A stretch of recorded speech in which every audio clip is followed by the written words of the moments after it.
Honda PSX ឆ្នាំផលិត2021កម្លាំង 125cc ប្រព័ន្ធប្រាំង ABS គៀបមុខក្រោយបងប្អូនប្រភេទម៉ូតូស្លាកលេខឯកសារម្ចាស់ដើមទី1នៅស្អាតណាស់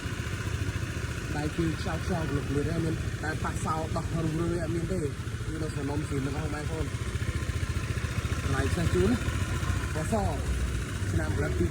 2021កម្លាំង 125cc នេះប្រព័ន្ធប្រាំង ABS គៀបមុខក្រោយ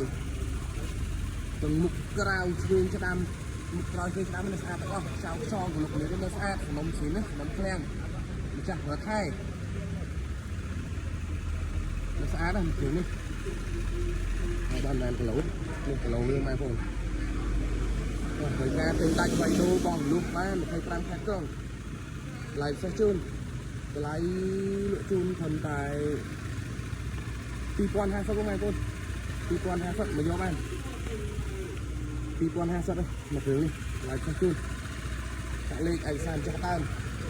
ចាក់លេខពេញហើយតម្លៃតែ2050ទេយកមកគ្រឿងនេះបានពណ៌សគ្រឿងនេះស្អាតអរគុណច្រើន